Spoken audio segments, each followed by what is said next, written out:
by 2 clicks. Now hang on to this gimmick. It's as important as your weapon. Do you read me? Loud and clear, sir. All right. One more thing. Your assignment tonight is strategic. You can't give the enemy a break. Send them to hell.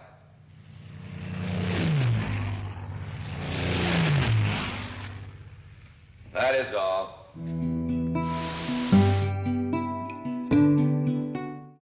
John Wayne, military movies.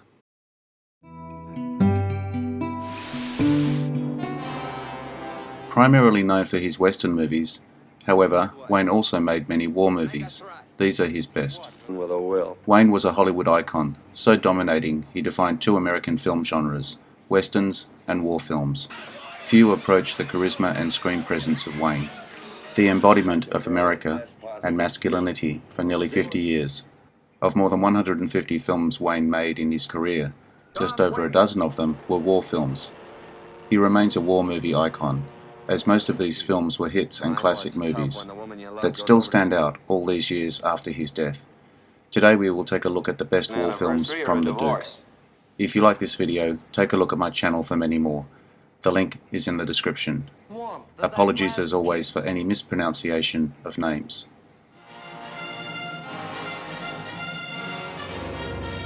The Green Berets, 1968.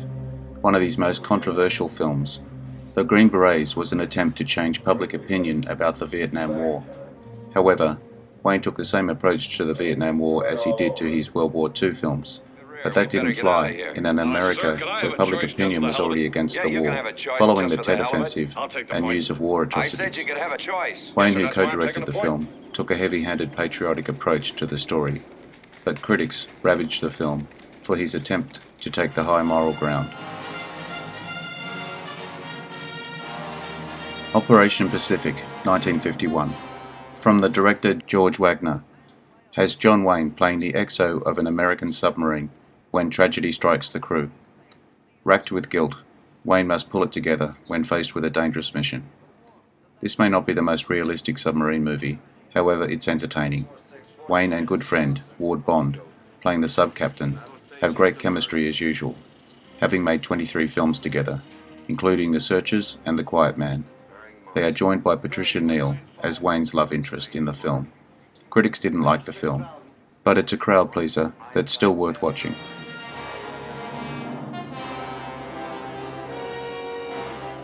Flying Leathernecks, 1951.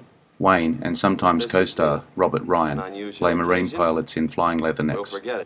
Their dynamic gives the film a fascinating angle. Wayne plays Major Daniel Kirby, trying to whip his squadron pilots into shape as they prepare for battle. Ryan plays Captain Carl Griffin, Kirby's soft-hearted second-in-command, playing good cop to Kirby's bad cop. Their clash of personalities has consequences, as the pilots learn the real cost of going into battle unprepared.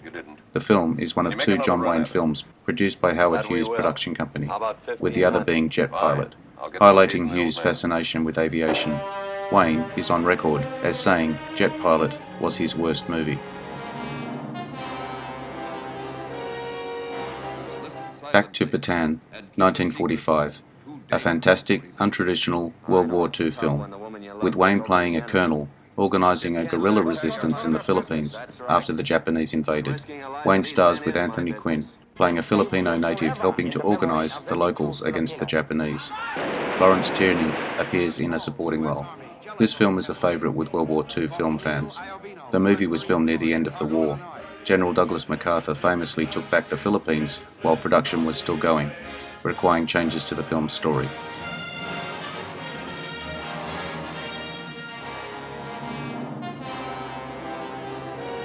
Flying Tigers, 1942. Wayne's first World War II film. Wayne had technically appeared in a couple of films set during the war, most notably John Ford's The Long Voyage Home in 1940, but this was his first combat film. Wayne plays the leader of a squadron of volunteer fighter pilots defending China from Japan, and the film boasts some great dogfight sequences. Thanks to excellent model work and fast-paced editing, the film earned 3 Oscar nominations for sound, special effects and music.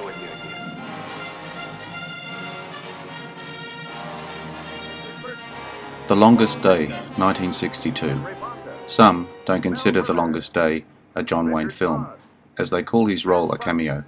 A valid argument, as the film is an ensemble piece, featuring over 24 high-profile stars, including Richard Burton, Henry Fonda, Robert Mitchum, Sean Connery, Red Buttons, Robert Ryan, Peter Lawford, and Roddy McDowall. Wayne's screen time is limited, but one of the larger roles in the film, chronicling the D-Day invasion from both sides. His part in the film is pivotal, evidenced by his separate listing in the film credits as "and John Wayne." Romanticizes war at times. Overall, the film is excellent, with attention given to historic details. All the actors get a chance to shine. Richard Burton, in particular, has some great scenes. Nominated for 5 Academy Awards, including Best Picture, it won 2 for Best Cinematography and Best Special Effects.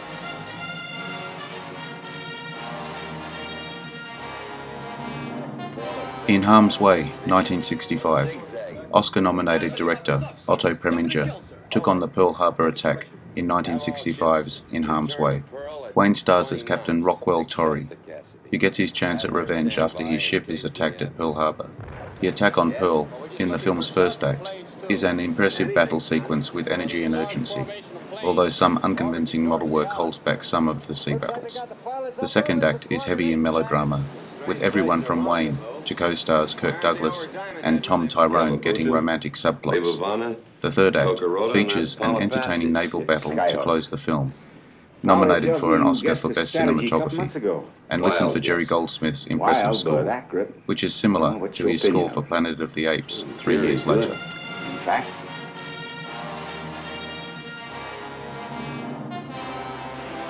The Fighting Seabees, 1944.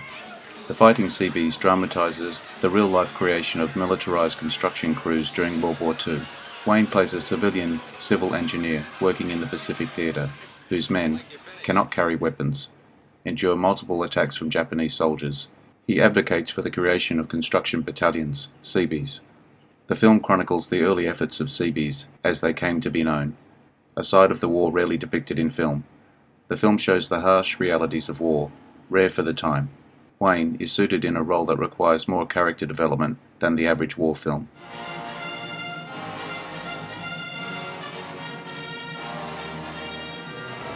They Were Expendable, 1945, a John Ford-directed film, often forgotten amongst his other collaborations with Wayne, particularly because their westerns are so iconic.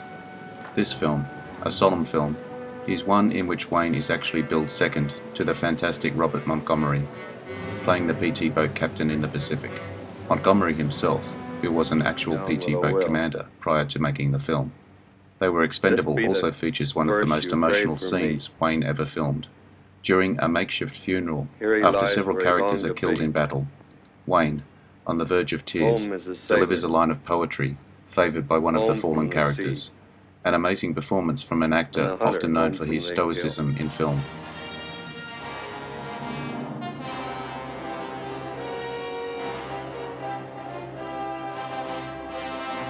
Sands of Iwo Jima, 1949, one of the finest World War II films ever made.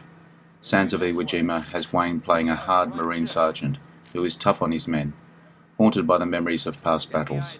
He's determined to get his men ready for war, even if they hate him for his training methods. Sands of Iwo Jima is a fitting tribute to the men who fought there. The last scene has a particularly powerful effect. The film is a favourite not just with Wayne fans, but also fans of military films.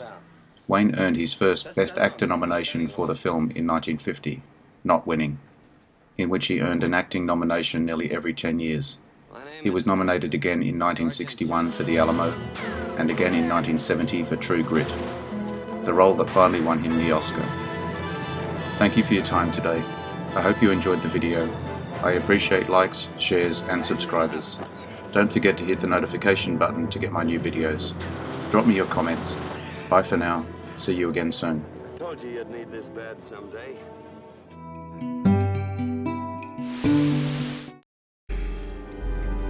Interesting facts about famous people.